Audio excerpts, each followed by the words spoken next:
Let us start to developing trust with the government. Let us start knowing that there is a very genuine endeavor by this administration to make things work. On the issue of Adani, let me just address clearly and say the Jkia is just a proposal. Now there's a settlement, you saw the agreement. People asking, why is it Adani? It's a proposal that we got. If there's anyone out there with a counter proposal, please come. Please come, we are open as government. Kwa hivyo Wakenya, tuwe watu ambao pia ni watu wana utaifa, watu ambao wana uzalendo, watu ambao wana hodi na kuenzi nchi yao. Tusiwe tu ni watu tu wa manunguniko kila wakati. Tuipatie hii serikali muda. Na natumai tunaposonga kufika mwaka 2027, watu wataanza kuona mazao. 2 years ago, on September 13, 2022, the Kenya Kwanza government took office under the leadership of President William Ruto.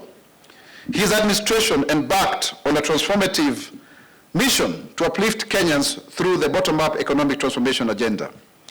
This agenda has been the cornerstone of our government's vision, built on 5 pillars, that is agriculture, micro, small, and medium enterprise economy, affordable housing, universal health care, the digital superhighway, and the creative economy.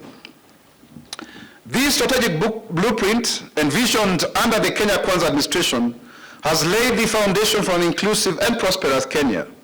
Today, the government is proud to report significant progress in each of these areas, highlighting the achievements that have positively transformed the lives of millions of Kenyans. On agriculture, feeding the nation and growing the economy, we are all aware that agriculture is the backbone of Kenya's economy and is a core pillar of the Better Plan. It directly contributes to our GDP's 25% and supports other economic pillars such as manufacturing by boosting the GDP by a further 27%. Agriculture also employs directly or indirectly an estimated 40% of our population. Recognizing that food accounts for 54% of household expenditure in Kenya, the government has prioritized lowering the cost of living through targeted agricultural reforms. These reforms focus on shifting from consumption subsidies to production subsidies with a clear aim to boost agricultural productivity. These objectives include reducing farm inputs and also increasing farmers' incomes. These costs of farm inputs have been detrimental to productivity, but the real aim is to create more jobs in the agricultural sector and enhancing productivity through value chain addition. To achieve these goals, the government has implemented 2 key strategies: the fertilizer subsidy program, which lowers input costs and improves yields, and initiates the enhancement of agricultural productivity and value chain, focusing on adding value to products to improve market competitiveness and farmer profitability. The fertilizer subsidy program involved in a digital registration of all farmers, and the subsequent provision of low-cost fertilizer has really ensured that the current number registered under our digital platform has increased from very few numbers to 6.15 million farmers. And this has facilitated the distribution of low-cost fertilizer and providing essential planning data. The number of fertilizer bags disbursed increased from 1.4 million in the year 2022 to 8.6 million in the year 2024, while the cost of per bag dropped from 6,000 to 2,500. As a result, maize production rose by 38.9% from 61.74 million to 85.7 million bags, reducing maize imports by 33.7%. The cost of a 2 kg packet of maize flour also fell by 23.3% from Kenya shillings 169.9 to 130.8. The government's agricultural reforms have significantly improved key agricultural value chains. In the tea sector, the removal of VAT on locally sourced tea and support for MSMEs boosted smallholder farmer earnings by 15.8%. In the edible oil sector, sunflower farming acreage increased by 8.3% through seed distribution. The leather industry saw a 30% rise in processing capacity utilization, aided by initiatives such as operationalization of the Carioca manufacturing facility. The dairy sector experienced a 35% increase in milk prices, boosting production by 13%. Paddy rice and meal rice production rose by 19% and 14% respectively. Cotton cultivation expanded by 332% due to seed and pesticide distribution.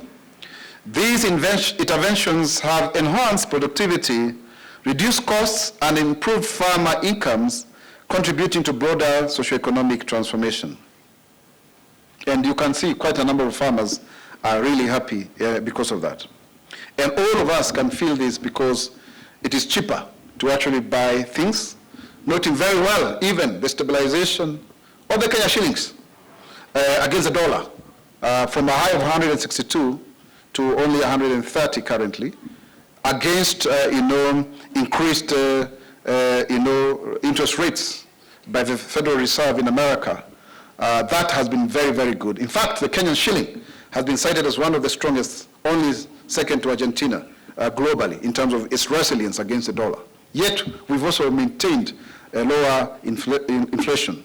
So that is really, really commendable, because that means we are getting it right in terms of macroeconomics. We've also been able to pay the Eurobond without defaulting when everybody wanted us to follow it. Because part of why we are strengthening agriculture is to also ensure that we increase our foreign income earnings.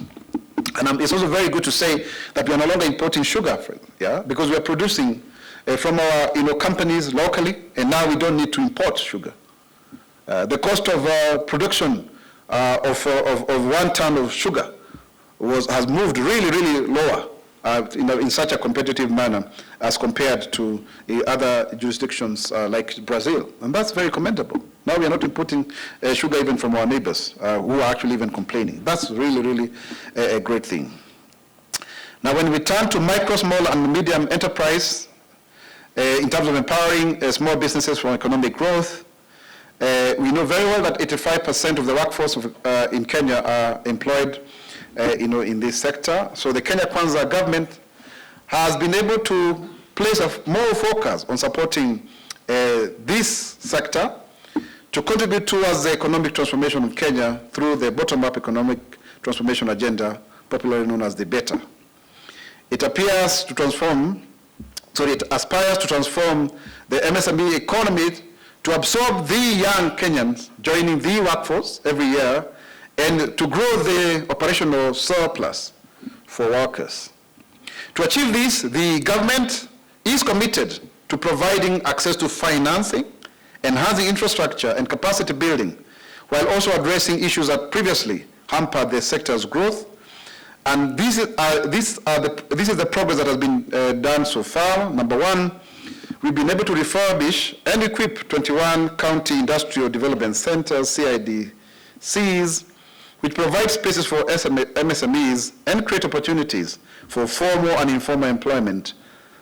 So these centers that have been revived include the leather value chain in Suneka, Isiolo South, Malindi, Runyenjes, and Banisa, the textile value chain in Mwaura, Kitale, Olkalau, and Embakasi North, the dairy value chain in Machakos Town, Kajiado Central, Ilasit, Iten, and Aldai, Kobujoy, and edible oils in Kangema, Udhaya, and Londiani, and of course construction and building value chains in Funyula, Marimanti, Kianyaga, and Choni. And we are constructing another 19 industrial parks. So please differentiate the two. The county industrial development centers are for MSME, small and micro, but the parks are for production, so that you don't confuse the two. So they are going on at various stages, co-funded by the two levels of government. And also the financing from the Hustler Fund, which has been able to benefit 21.87 billion people, with 54.9 billion shillings rotating, revolving around the fund. It's not new money. the money put in is far much less than 54 billion. And the borrowers have been able to save 3.1 billion. 673,340 groups have received 1.8 million in terms of money, and they have saved 9.3 million and counting. When it comes to affordable housing, which is a right under Article 43 of the Constitution, we have been able to have 112,405 units completed or ongoing, and also generating over 160,000 direct and indirect jobs.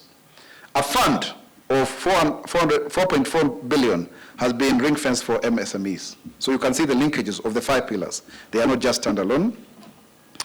And we have the mortgage refinancing that has been able to be increased by 1,005 from 2,502 in 2022 to 3,527 in 2024 and counting.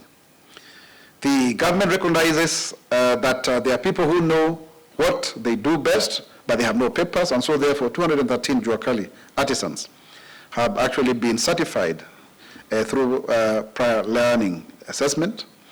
And that is also why we have the Open University of Kenya as well, which has got 3,289 students, up from 1,500, so that you can do that as you work. On UHC, we are very okay to say that, again, it's a right under Article 43, the socioeconomic rights, and now we have the 3 legislations. The way they are structured is such that we have proper records. Level 1 to 3 is going to be free, and also they can use the monies they may actually get sometimes at source to do their facilities. Level 4 to 6, you pay 300 and upwards, and then there's a critical care fund. All of these are aimed at ensuring that we reduce the burden of care when it comes to us not benefiting from strong bodies. And we know health is a primary focus going forward. And in that regard, of course, KEMSA has been strengthened to the extent that over 500 million shillings worth of drugs have been distributed, and we will continue to do so. And also the CHPs, community health promoters, being put on a 5,000 stipend. They've been given, some working kits, and also to ensure that they are properly, coordinated. One for every, 100 households. 107,000 up from 89,000 previously that were disjointed and not properly coordinated. And new level 4, 5, and 6 hospitals in Narumoru, Ugenya, Keroka, Endebess, Kibugua, and Usigeti.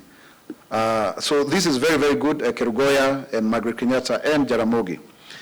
This is very, very important so that we do not congest the National Referral Center or Referral Hospital. Under the digital superhighway, we have been able actually to increase the fiber optic cable by 111% to 18,767 kilometers, and 1,490 Wi-Fi hotspots have been established. Additionally, 274 digital hubs have been set up across the country, and 16,804 digital devices have been distributed. The Ajira and Jitumbe programs have seen a dramatic increase of 409% in digital jobs, employing 122,711 youth, while digital literacy training has surged by 598%, preparing 516,505 youth for online work. In fact, the president is in Germany to negotiate for a bilateral on labor export, but some of these jobs will also be done online. So Kenyans, please take up these trainings so that you can be working from here. I remember meeting a young lady, interestingly called Charlene, who was working as an HR assistant for a US company, and she was just seated somewhere in a hotel, actually, just working. You just go there. So now you need to go to the public Wi-Fi's and just work from there. If you don't have Wi-Fi at your home. And of course, we believe that because of the competitiveness in the market, even the cost of bundles, they are going to go down. And in this regard also, digitization of government services, I think the latest figures is now we have been able to digitize under eCitizen 20,855 services, up from only 350 in 2022. That's actually an increase, that is very, very phenomenal. And also the revenue that government is getting from 1.55 billion in 2022 to a whopping 10 billion per month. In fact, Our target is to get maybe 1 billion a day, but that is a work in progress. So basically, the better plan is really ambitious. We aim to construct 250,000 houses, creating a lot of jobs for Kenyans, 700,000 houses, millions and millions of jobs, actually 1 million jobs going forward, but even more. And we are calling upon Kenyans to really support this government. We are approaching the midterm. Today, back in 2 years, usually by that time people get a little bit disaffected because they are yet to see proper results. There is a lot that is happening. Let us avoid misinformation and disinformation, like people saying that their children have been taken to Uganda. That's a big lie. All of the children in Endarasha have been accounted for. I can tell you that as government spokesman. And let's allow families to mourn, because there are stages of mourning. So let us not go into the details of trying to, let's not disturb those that need also to be given time to maybe to go for DNA autopsy, and they get settled, that maybe they need to, to come to terms with what has happened, because that is our support mechanism. And we don't need to be callous and insensitive.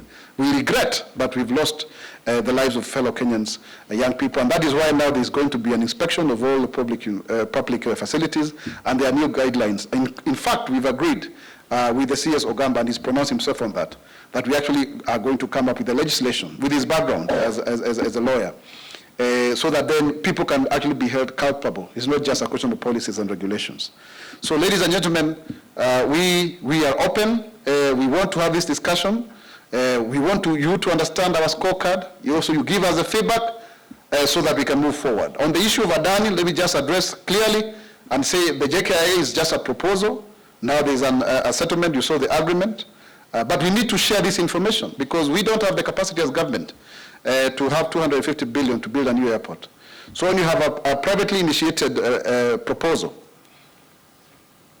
they bring it on the table. We will go through public participation. It's a give and take and agree, so that we end up having with a new terminal. Because we are using 10 years old, they are leaking. You can see the embarrassment, power outages, long queues, because we are processing 8.6 million passengers against a capacity of 7.2 with a 45-year-old airport. Really, we need to be modern. Otherwise, we go to our neighbors, they are doing much better. Even when it comes to Maisha number, it's only our ID that is not digitized. Yet when every time we want to do something, somebody runs to court, oh, I don't know what's happening. Let us start to developing trust with the government. Let's start knowing that there is a very genuine endeavor by this administration to make things work and to turn things around. So with those many and few remarks, Kenya itasimama, Kenya itainuka, Kenya itanawiri kwa umoja na uzalendo. Mimi ni Mkenya mzalendo. Je, wewe?